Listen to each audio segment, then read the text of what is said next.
boa noite. A Polícia Federal quer o homem do escândalo do Banco Nacional atrás das grades e não em prisão domiciliar. Deu Brasil, André Ribeiro ganhou a segunda prova da temporada 96 da Fórmula Indy. Livro que revela segredos e mistérios do regime militar de 64 vai ser lançado amanhã no Rio. A primeira entrevista de Frank Bruno, depois da derrota para Tyson. Os gols do domingo de futebol pelo Brasil e o quebra-pau dos gaúchos no Grenal de Porto Alegre. O Leite Moça é bicampeão da Superliga de Vôlei Feminino. Festa dos irlandeses para São Patrício, o santo da unanimidade católica.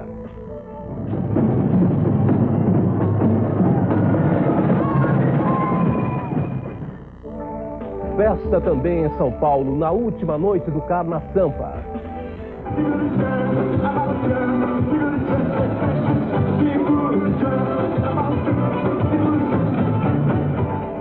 E a simplicidade lírica de um poeta bissexto de 87 anos de idade.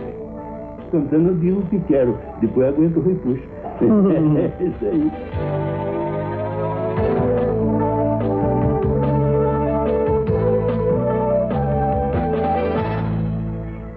Não foi por acaso que uma carta-bomba explodiu nas mãos de Leda Monteiro, ex-funcionária da OAB do Rio. Ela foi o alvo escolhido pelo grupo de militares que explodiu 32 bombas no país durante a ditadura. As revelações estão no livro A Direita Explosiva no Brasil, que será lançado amanhã no Rio.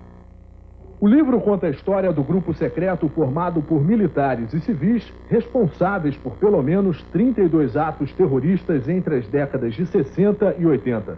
A Direita Explosiva foi baseado no depoimento do coronel Alberto Carlos Fortunato, integrante, confesso, do grupo secreto e pai de Luiz Alberto, um dos autores. Fui me dando conta de que meu pai tinha uma bagagem, uma trajetória muito significativa e que estava muito pouco reportada. O relato aponta 4 generais, 6 coronéis e um major como participantes do esquema. Uma das surpresas do livro é a revelação de que a funcionária da OAB, Leda Monteiro, foi escolhida para ser vítima do atentado contra a sede da Ordem dos Advogados do Brasil. A carta-bomba enviada por grupos terroristas de direita, em agosto de 80, não foi destinada ao então presidente da OAB, Seabra Fagundes, como se cogitava até agora. Após a reestruturação desse grupo, pessoas foram se transformando em máquinas de destruição e partindo para iniciativas ainda mais agressivas, com o resultado morte. Os efeitos foram devastadores para a própria nação brasileira. O livro mostra o esquema das principais bombas utilizadas nos atentados. O marceneiro Hilário Corrales foi identificado como a pessoa que fez a bomba do Rio Centro, em maio de 81. O livro abre as portas para novas investigações.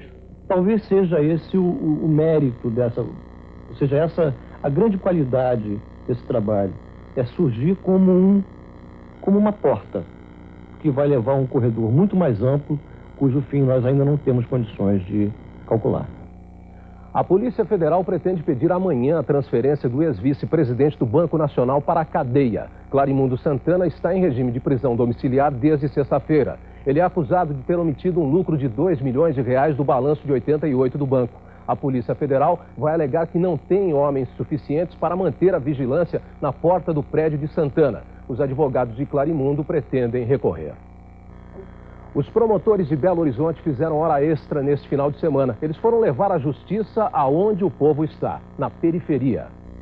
Ana Cordeiro é comerciante. Há 3 anos foi atropelada e precisou fazer várias cirurgias no braço. O processo corre no fórum, mas até hoje ela não sabe se terá direito a uma indenização. A comerciante aproveitou o serviço da Promotoria de Apoio Comunitário e foi pedir uma solução para o caso. Assim como Ana, 600 pessoas procuraram este domingo o serviço montado no bairro São Paulo, zona leste da cidade. Com este tipo de atendimento, o Ministério Público quer aumentar o acesso do cidadão comum à justiça. É muito difícil a gente ter uma assistência assim, né? Normalmente você tem que estar correndo, procurando, enfrentando fila e até mesmo não ser atendido. Aí hoje eu tive uma surpresa boa. Este promotor afirma que o principal problema da população que mora na periferia é a falta de informação. É o caso, por exemplo, de Geralda Emiliana. Ela abandonou o marido e mora com os 2 filhos, mas não sabia que as crianças têm o direito de receber pensão. Que o pessoal fica falando que não ia ter direito mesmo, né? Não acreditou? Sim. E agora?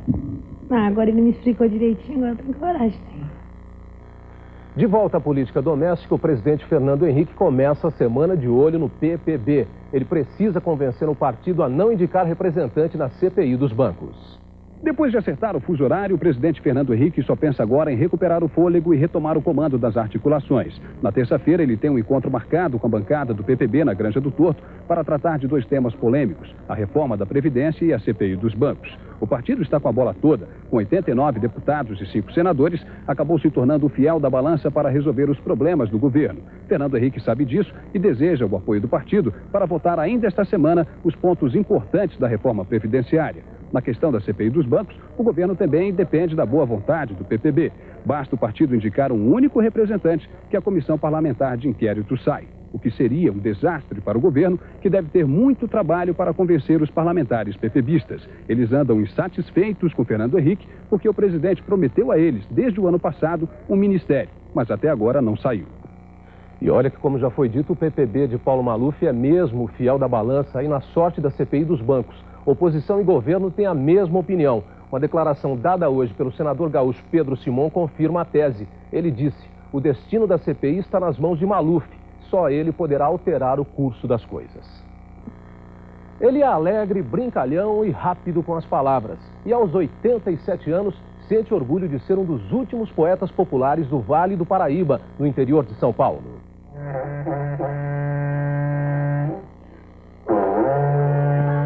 Pergunta bem, meu amigo, que leva carta de guia, me chama Ernesto Vilela, que canta noite e dia. Aprendi a cantar sem mestre, nunca perdi uma porquia. Já cantei com mineiro, já enfrentei um gaúcho, conforme o lugar que eu estou para cantar, não faço luxo, cantando eu digo o que quero, depois aguento o repuxo. É isso aí. Ernesto Vilela tem 80 anos. O caboclo mais antigo do Vale do Paraíba já foi até artista da extinta Companhia Cinematográfica Paulista Vera Cruz. Trocou a roça pela vida na cidade grande, mas se mantém fiel às origens. Qual a melhor qualidade de um caboclo? A melhor qualidade do caboclo, que o caboclo mesmo é a palavra, é a sinceridade, a honestidade. Ele prefere ter prejuízo do que dar prejuízo para o senhor. Aconteceu isso comigo. Qual o defeito do caboclo? O defeito do caboclo é esse que bebe pinga e perde a responsabilidade. Né? Um orgulho do caboclo. O orgulho do caboclo, todo mundo elogiar ele acha que aí ele é o pai, né? As histórias em forma de rima que ele conta para os amigos, os 87 netos e 45 bisnetos, revelam o talento de um poeta popular. 2 filhos desses países deixaram história vaidosa, de Portugal foi Camões e do Brasil foi Rui Barbosa. Agora Craveiro Lopes traz seu braço gentil, Juscelino recebeu em nome do meu Brasil. Foi publicado no Diário Oficial. Então, boa noite, meus senhores. Vocês vão ir embora. Eu tiro o chapéu na cabeça, respondo a qualquer hora. Sempre vai seguindo com Deus e o manto de Nossa Senhora. Veja a seguir a festa dos católicos irlandeses para São Patrício, o domingo sem futebol na Itália, e o quebra-pau envolvendo os gaúchos no Grenal de Porto Alegre.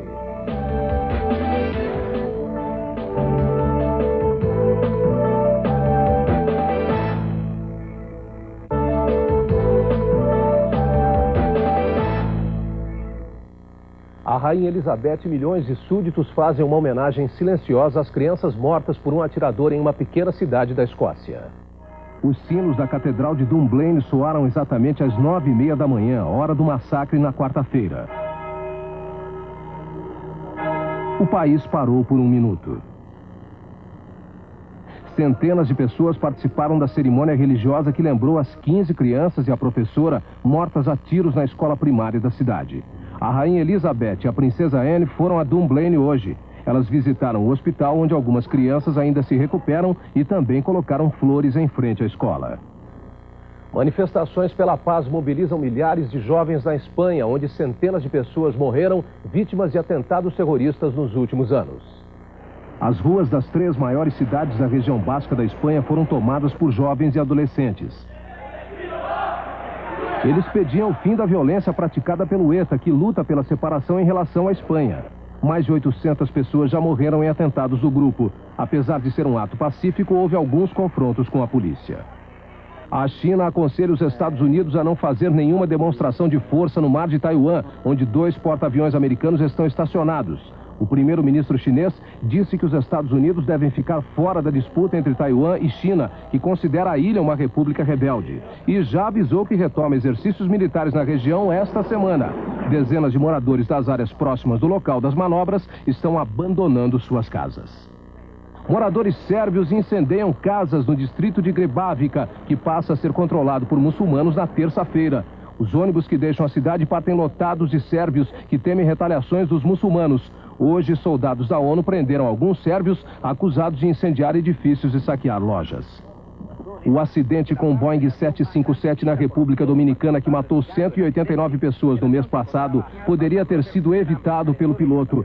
A conclusão é de especialistas americanos que analisaram os dados da caixa preta do avião, que ia de Santo Domingo para Berlim. De acordo com o relatório apresentado pelos especialistas, o piloto poderia ter voltado ao aeroporto quando constatou que o velocímetro não funcionava. O Papa João Paulo II faz a primeira aparição pública depois de ter sofrido problemas de saúde há uma semana.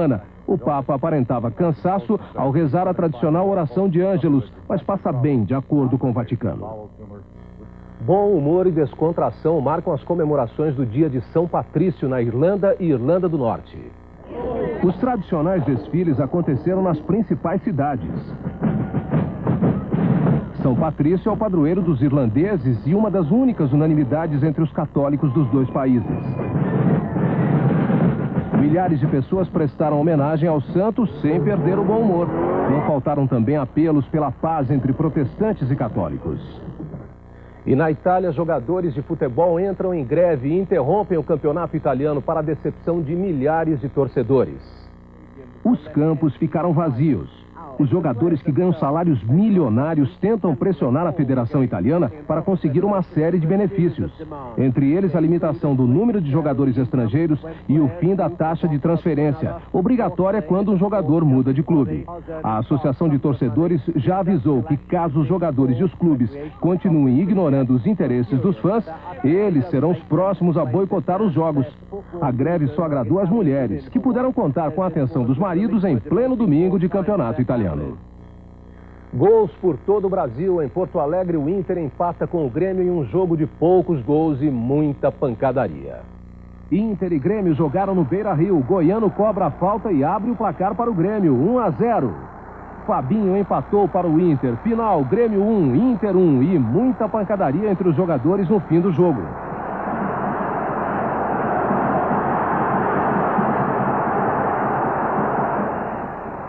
América e Fluminense pelo Campeonato Carioca. Leonardo de cabeça marca para o Fluminense. Final, Fluminense 1, América 0.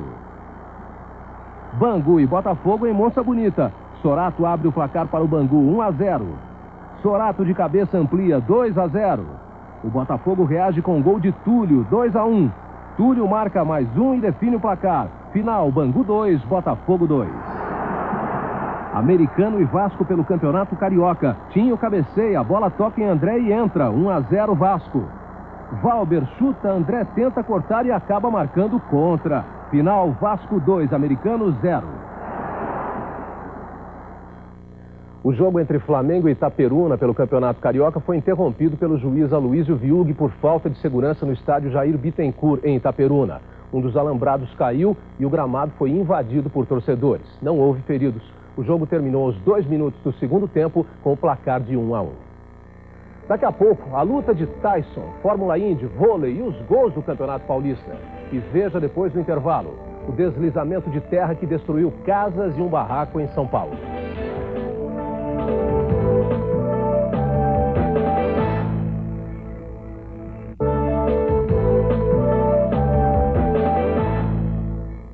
Um morro desaba em rua da Zona Norte de São Paulo. Uma pessoa saiu ferida e os bombeiros estão trabalhando no local para descobrir se há vítimas fatais. O acidente aconteceu às 8 horas da manhã, quando a maior parte dos moradores dormia. Foram acordados com os gritos deste homem sai fora que tá caindo tudo. A terra deslizou do topo de um morro e rolou cerca de 30 metros. Encobriu uma rua inteira. Com o impacto, 3 casas foram atingidas. Uma delas foi totalmente destruída. 5 crianças estavam lá dentro e foram salvas por essa vizinha, que também teve a casa invadida pela terra. Quando eu abri a porta, a casa da frente já estava coberta. Foi o horário que nós arrombamos a janela para tirar as crianças dela que estavam lá dentro. Este outro ficou ferido quando um pedaço do teto da casa dele caiu. Corri para a porta da cozinha, não abriu. Corri para a porta da sala, também não abriu. Por milagre de Deus, acho que algum impacto, a parede da sala se arrebentou. Na hora que eu estava saindo, caiu um pedaço do telhado, justamente na minha perna. 3 máquinas trabalharam sem parar para retirar as toneladas de terra. Os bombeiros permaneceram todo o dia no local à procura de possíveis vítimas. Um policial militar que saiu de casa minutos antes do acidente para encontrar amigos num jogo de futebol não apareceu na quadra. Antes de acontecer, ele estava descendo, entendeu? Sozinho. Então, até agora ele sumiu. Ela sabe que está debaixo aí. Depois do acidente, técnicos da prefeitura estiveram no local e chegaram à conclusão que há risco de novo desabamento por causa da erosão e infiltração de água que abriu fendas no chão. Bem, justamente por causa desse risco de novos desabamentos, 27 casas foram interditadas na área do acidente. Até o final deste mês, 20 mil hectares de terras no Pontal do Paranapanema vão ser arrecadados para o assentamento das famílias acampadas na região. A informação foi divulgada hoje pelo Movimento dos Sem Terra. O acordo foi feito com o secretário de Justiça de São Paulo, Belisário dos Santos Júnior. A repórter Carla Vilhana entrevista uma das líderes do MST, de Olinda Alves de Souza. A nossa entrevistada desse domingo é uma mulher mais que polêmica. Líder do Movimento dos Sem Terra no Oeste Paulista, junto com o marido José Rainha, Diolinda foi solta esta semana, após cumprir uma prisão preventiva de mais de 40 dias. Diolinda, durante o tempo que você passou na prisão, você pensou em algum momento em desistir?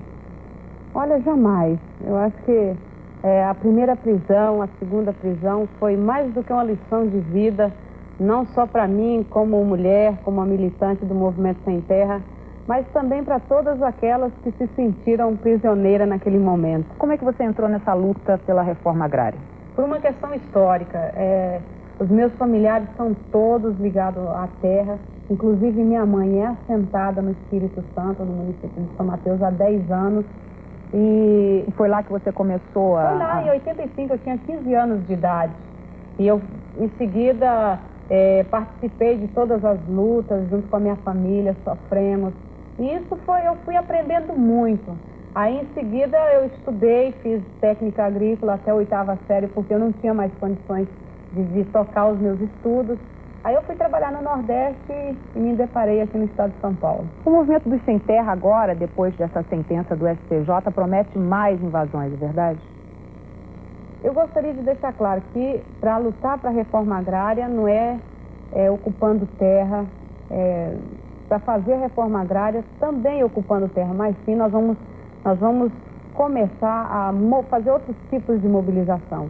Da seguinte forma, no dia 10 do mês que vem, nós estamos mobilizando cerca de 1.000 trabalhadores, estamos vindo para as grandes cidades a nível nacional, para que a sociedade se posicione também e nos ajude a lutar por um emprego nas grandes cidades, ajude-nos a reivindicar o direito à cidadania, né? Se as promessas cumpridas não forem resolvidas, sem dúvida nenhuma, as ocupações de terras vão continuar por uma seguinte forma. Eu acho que, além das caminhadas, além dos debates, além dos questionamentos, seminários que nós vamos ter, é claro que as ocupações é uma das formas de você também viabilizar a questão da reforma agrária. Os fazendeiros que têm sua propriedade privada e que têm pavor do Movimento Sem Terra, como é que eles como é que eles podem ficar tranquilos? Quer dizer, há uma orientação do movimento de só ocupar as terras públicas que já estejam praticamente destinadas à reforma? É isso ou não? Não, existe uma lei. Fazendas acima de 500 hectares que não esteja cumprindo a função social dela, ela é destinada para fins de reforma agrária. No caso nosso, no Pontal, nós temos cerca de 900 mil hectares de terra do Estado sendo elas que 400 mil dessas fazendas são improdutivas. Então, nós temos uma situação colocada. Diolinda, qual seria a sociedade ideal para você? Uma sociedade democrática, mas que o cidadão tenha pelo menos o direito de ir e vir, de falar, de reivindicar. Eu acho que essa é uma sociedade bonita, com emprego, com educação, com a saúde, enfim, com essa situação social em calamidade e em realidade transformada. Eu acho que essa é uma sociedade que a gente sonha e espera por ela. Muito obrigada pela entrevista, Diolinda. Obrigada a você. Tavim Sesc. A partir de amanhã, a Rede Bandeirantes tem mais uma opção para a hora do almoço. É o Memória Band, que vai ao ar de segunda a sexta, sempre ao meio-dia.